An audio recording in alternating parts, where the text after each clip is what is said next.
அம்மா தள்ளுங்கம்மா, கொஞ்சம் தள்ளுங்கம்மா. அம்மா அம்மா கொஞ்சம் தள்ளுங்க. ஐயா நல்ல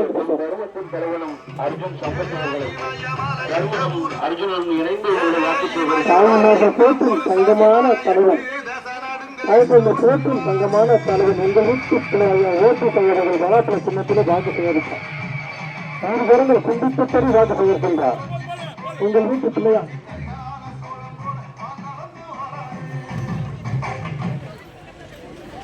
எல்லாரும் திருப்பி சொல்லணும். வாழ்க வாழ்க வாழ்கவே, பாரதத்தாய் வாழ்கவே, வெல்க வெல்க வெல்கவே, ஓபிஎஸ் வெல்கவே, பலாப்பழம் வெல்கவே, நரேந்திர மோடி வெல்கவே, அண்ணாமலை வெல்கவே, நரேந்திர மோடி வெல்கவே. நம்ம சின்னம் பலாப்பழம், நம்ம சின்னம் பலாப்பழம், மோடியின் சின்னம் பலாப்பழம், ஓபிஎஸ் சின்னம் பலாப்பழம், ஓபிஎஸ் சின்னம் பலாப்பழம், டிடிவி சின்னம் பலாப்பழம், டிடிவி சின்னம் பலாப்பழம். அன்பிற்குரிய பெரியோர்களே, தாய்மார்களே, புரட்சி தலைவர் எம்.ஜி. ராமச்சந்திரன் அவர்களை தெய்வமாக கண்டு எம்ஜிஆரின் பக்தராய், புரட்சி தலைவி அம்மாவினுடைய விசுவாசியாய் 3 முறை தமிழகத்தினுடைய முதலமைச்சர் பதவியை அலங்கரித்து இரட்டைகளை நாயகனாக திகழ்ந்த நம்முடைய ஓபிஎஸ் ஐயா அவர்கள் இன்றைக்கு தர்ம யுத்தம், ஏற்கனவே தர்ம யுத்தம் நடத்தி அம்மாவின் ஆட்சியை காப்பாற்றினார். அதே போல இப்பொழுது அவர் மீண்டும் தர்ம யுத்தம், அனைத்திந்திய அண்ணா திராவிட முன்னேற்ற கழக தொண்டர்களுக்கான உரிமையை மீட்டெடுப்பதற்காக இன்றைக்கு பலாப்பழம் சின்னத்திலே பார்ப்புகள் பாரத பிரதமர் நரேந்திர மோடி அவர்களுடைய ஆசுபத்து பலாப்பழ சின்னத்திலே இந்த ராமநாதபுரம் மக்களை நாடி வந்திருக்கிறார். ராமநாத சாமியினுடைய அருளோடு இங்கே வருகை தந்திருக்கின்றார். என் மண் என் மக்கள் யாத்திரையை துவக்கினாரே, இந்த தமிழகத்திலே லஞ்ச ஊழல் ஆட்சியை வீழ்த்திட நம்முடைய இளஞ்சிங்கம் ஐபிஎஸ் அண்ணாமலை அவர்கள் துணையோடு பார்ப்புகள் பாரதிய ஜனதா கட்சியினுடைய இந்த மாவட்டத்தினுடைய தலைவர் தரணி முருகேஷ் அவர்களுடைய பொறுப்பிலே இங்கே நம்முடைய உரிமை மீட்பு தொண்டர்கள், ஓபிஎஸ் ஐயாவுடைய அந்த தொண்டர்கள், படை வீரர்கள் இங்கே திரண்டிருக்கிறார்கள். அதே போல அம்மா மக்கள் முன்னேற்ற கழகத்தினுடைய டிடிவி தினகரன் அவர்களுடைய நிர்வாகிகள் இங்கே வருகை தந்திருக்கின்றார்கள். தன்மான காங்கிரஸ், தமிழ் மாநில காங்கிரஸ், நேர்மையின் இலக்கணம் ஐயா ஜி.கே. வாசன் அவர்களுடைய ஆசியை பெற்று இங்கே இந்த மண்ணிலே நம்முடைய பக்கத்து தொகுதியிலே தேவநாதன் யாதவ் அவர்களுடைய நல்லாதரவை பெற்று, நம்முடைய ஜான் பாண்டியன் அவர்களுடைய நல்லாதரவை பெற்று, நம்முடைய அனைத்து தரப்பு வாக்காளர்களின் நல்லாதரவை பெற்று இன்றைக்கு நம்முடைய தர்ம யுத்த நாயகன் ஐயா ஓபிஎஸ் அவர்கள் பலாப்பழ சின்னத்திலே வாக்குகளை கேட்டு வருகை தந்திருக்கின்றார். அவரை ஆசீர்வதிப்பதற்காக நம்முடைய நந்தி தேவர் நாடாளுமன்றத்திலே நம்முடைய செங்கோல் நிலைநாட்டப்பட்டது. புதிய நாடாளுமன்ற கட்டிடம் கட்டப்பட்டது. தமிழர்களின் தமிழ் பண்பாட்டின் அடையாளம். தமிழ் பண்பாட்டின் அடையாளம்னாலே நம்மளுக்கு நரேந்திர மோடியும் ஐயா ஓபிஎஸ் தான் ஞாபகத்துக்கு வருவாங்க. ஜல்லிக்கட்டை தடை செய்து வைத்திருந்தார்கள் திராவிட முன்னேற்ற கழக ஆட்சி. அந்த ஜல்லிக்கட்டை மீட்டு ஒரே நாளிலே 6 மத்திய மந்திரி சபையுடைய ஒப்புதலை பெற்று ஜல்லிக்கட்டை மீட்ட ஜல்லிக்கட்டு நாயகன் ஐயா ஓபிஎஸ் அவர்கள். நம்முடைய தமிழர் பண்பாடு கலாச்சாரத்தை மீட்டவர். அது மட்டுமல்ல, புயல், மழை, வெள்ளம் எதுவாக இருந்தாலும் மக்களை காப்பாற்றுவதற்காக ஓடோடி வந்து அம்மாவின் தொண்டராய் இந்த மக்களை காப்பாற்றியவர் நம்முடைய ஓபிஎஸ் ஐயா அவர்கள். 3 முறை முதலமைச்சராக இருந்தாரு. அவருடைய விசுவாசத்தில் யாராவது குறை கண்டுபிடிக்க முடியுமா? யாரும் குறை கண்டுபிடிக்க முடியாது. துரோகத்தினால் இன்றைக்கு அவர் மக்களை நாடி வந்திருக்கின்றார். இந்த மக்களுக்கெல்லாம், இந்த மக்களுடைய நம்ம வீட்டு பிள்ளை, எங்க வீட்டு பிள்ளை எம்ஜிஆர், நம்ம வீட்டு பிள்ளை யாரு? நம்முடைய அண்ணன் ஓபிஎஸ் அவர்கள். அவர்கள் இந்த மக்களை நம்பி எப்படியாவது இவரை தோக்கடிக்கணும், எப்படியாவது இப்படி தோக்கடிக்கணும்னு சொல்லிப்பா பாருங்க. ஒரு 6-7 ஓபிஎஸ் பேர்ல மனு தாக்கல் பண்ணிருக்கிறான். எப்பேற்பட்ட திருட்டுத்தனம் பாருங்க. நேருக்கு நேரா மோத தைரியம் இல்லாதவர்கள், நேருக்கு நேராக ஓபிஎஸ் அவர்களை எதிர்த்து நிற்க துணிச்சல் இல்லாதவர்கள், குறுமதி படைத்தவர்கள் இப்படியான வேலைகளை செய்கிறார்கள். அவருக்கு ஒரு சின்னம் கூட கிடைத்து விடக் கூடாது. சின்னம் இல்லாத பரவாயில்ல, மக்களுடைய எண்ணங்களிலே அவர் வாழ்ந்து கொண்டிருக்கிறார். அதனாலதான் முக்கணியில் ஒரு கணியான பலாப்பழ சின்னம் இன்றைக்கு நம்முடைய ஓபிஎஸ் ஐயா அவர்களுக்கு கிடைத்திருக்கிறது. அன்பு சகோதரர்களே, மீண்டும் மோடி வேண்டும் மோடி என்பதிலே ஐயா ஓபிஎஸ் உறுதியாக இருக்கிறார். கடந்த 9 ஆண்டு காலமாக ஊழலற்ற ஆட்சியை கொடுத்திருக்கின்ற நரேந்திர மோடி, கடந்த 9 ஆண்டு காலமாக பல வளர்ச்சி திட்டங்களை நிறைவேற்றிய நம்முடைய பாரத பிரதமர் நரேந்திர மோடி. இங்க வந்திருக்கீங்க, அத்தனை பேருக்கும் தெரியும். எல்லாரும் கொரோனா காலத்துல தடுப்பூசி போட்டீங்களா? எல்லாரும் போட்டிருக்கீங்களா? எத்தனை முறை போட்டிருக்கீங்க? 3 முறை போட்டவங்க இருக்காங்க, 2 முறை போட்ட. அதுக்கு ஏதாவது காசு கொடுத்தமா? அமெரிக்கா, பிரான்ஸ் அந்த நாடுகள்ல கூட மக்கள் செத்து செத்து மடிந்தார்கள். ஆனால் நம்முடைய பாரத பிரதமருடைய முயற்சியின் காரணமாக நம்ம நாட்டிலேயே தடுப்பூசியை தயார் செய்து 160 கோடி மக்களுக்கும் கொரோனா தடுப்பூசியை போட்டு இலவசமாக போட்டு நம்முடைய உயிரை காப்பாற்றிய தலைவர் நரேந்திர மோடி. அது மட்டுமல்ல, மக்களுடைய பசி அறிந்து கொரோனா காலத்துல ஊரடங்கு காலம், எல்லாருமே அவங்க வீடுகளில் முடங்கி கிடப்பாங்க.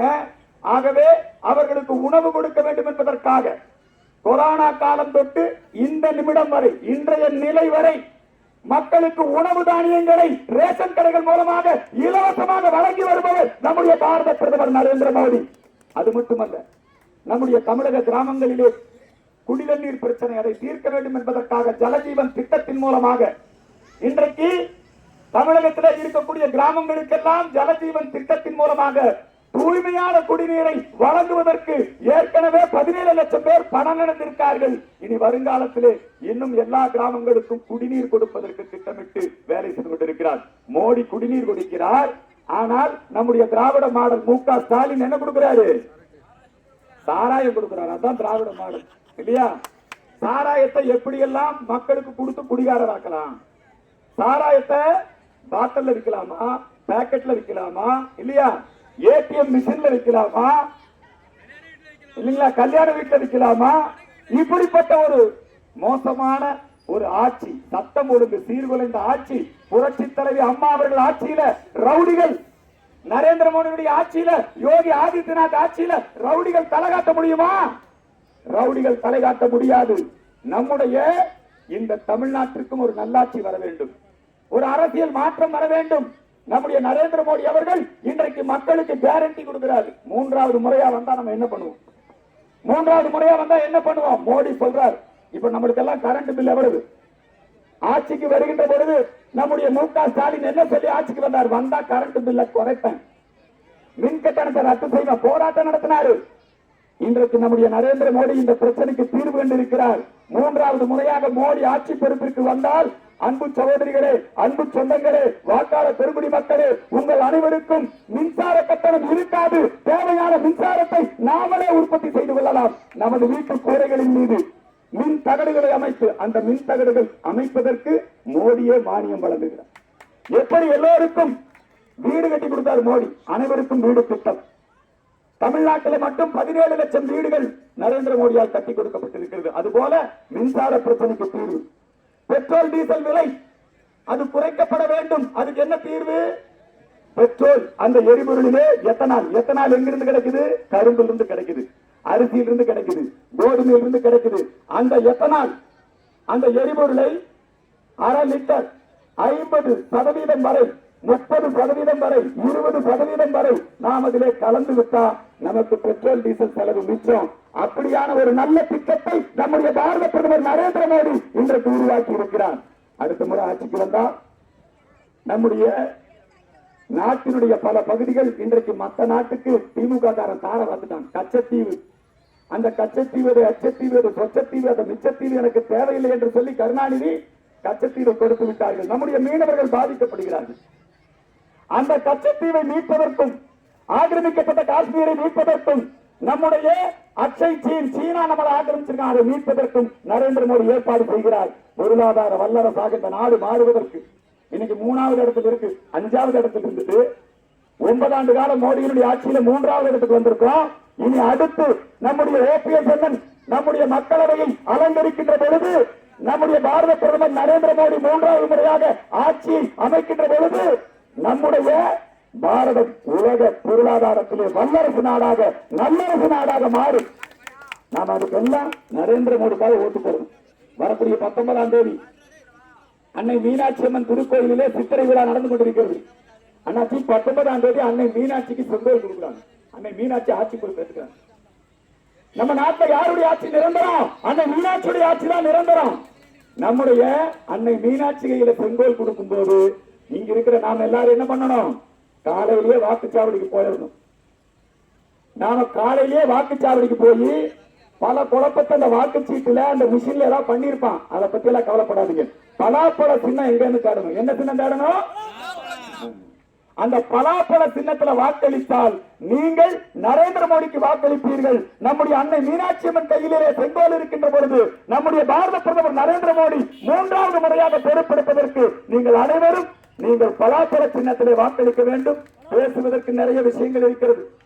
பாருங்க, இந்த வெயில்ல எல்லாம் தாய்மார்கள் எல்லாம் இது வந்திருக்கீங்களே, உங்க பாதங்கள்ல விழுந்து நாங்க வணங்குறோம். நம்முடைய கூட்டணி கட்சியினர் வந்திருக்கிறீர்கள், ஆதரவாளர்கள் வந்திருக்கிறீர்கள். ஐயா பெரியவர்களே, இதுக்கு முன்னாடி இங்க ஜெயிச்சாரே ஒருத்தர், அவர் யாரு? சமீபத்துல நம்முடைய ஜாபர் சாதிக்குன்னு சர்வதேச போதைப் பொருள் கடத்தல் மன்னன். நீங்க இந்த சாராயம் விற்கிறது, லஞ்ச ஊழல் பண்றது, இதெல்லாம் நம்முடைய இளைய தலைமுறையை வருங்காலத்தை சீரழித்து விடுகிறது. அதை விட கொடுமையானது தெரியுமா? போதைப் பொருள். நம்ம குழந்தைகளை படிக்கிறதுக்கு அனுப்புறோம், நம்ம இளைஞர்களை வேலைக்கு அனுப்புறோம், நம்முடைய பெண்களை வேலைக்கு அனுப்புறோம். ஆனால் அவர்களை எல்லாம் போதைக்கு அடிமையாக மாற்றுகின்ற ஒரு திராவிட மாடல் ஆட்சி இன்றைக்கு நடைபெற்றுக் கொண்டிருக்கிறது. இந்த போதை கலாச்சாரத்திற்கு முடிவு கட்ட, இந்த சாராய ஆட்சிக்கு முடிவு கட்ட, இந்த லஞ்ச ஊழல் ஆட்சிக்கு முடிவு கட்ட நாம் வாக்களிக்க வேண்டிய சின்னம் பலாப்பழ சின்னம். பலாப்பழ சின்னம் என்று சொல்லி அனைவரும் வாய்ப்பளியுங்கள். ஐயா ஓபிஎஸ் அவர்கள் தமிழக அரசியல் வானிலே அம்மாவால் கண்டெடுக்கப்பட்ட ஜொலிக்கின்ற நட்சத்திரம். இந்த நட்சத்திரத்திற்கு நீங்கள் அத்தனை பேரும் இந்தியாலேயே அதிக வித்தியாசத்தில் ஜெயிக்கணும். இந்த தொகுதியில எங்க தரணிமொழியா செய்யா நாங்கெல்லாம் என்ன நினைச்சோம்னா, நரேந்திர மோடியை கொண்டு வந்து நிறுத்தணும்னு நினைச்சிட்டு இருந்தோம். அப்படிதான் கோரிக்கை வச்சோம். மோடிஜி ராமநாதபுரத்தில் காசியில போட்டிட்ட மாதிரி இங்க நரேந்திர மோடி போட்டியிடணும்னு சொன்னோம். ஆனா ராமநாத சாமியுடைய அருள், நரேந்திர மோடியினுடைய மறு வடிவமாக இருக்கக்கூடிய நம்முடைய ஓபிஎஸ் அவர்கள் இன்றைக்கு நிற்கின்றார். அந்த இவருக்கு தயார் பண்ணி வச்சிருக்காங்க. அனைவரும் மறக்காம பலாப்பழ சின்னத்துக்கு வாக்களிக்கணும். அனைவருக்கும் நன்றி, வாழ்த்துக்கள். இப்பொழுது ஐயா அவர்கள் இப்பொழுது உங்கள் மத்தியிலே வாக்குகளை கேட்டுக்கொள். ஐயா பேசுங்க. நமது சின்னம், நமது சின்னம், நமது சின்னம். எல்லாரும் சேர்ந்து சொல்லுங்கம்மா. நமது சின்னம், நமது சின்னம்.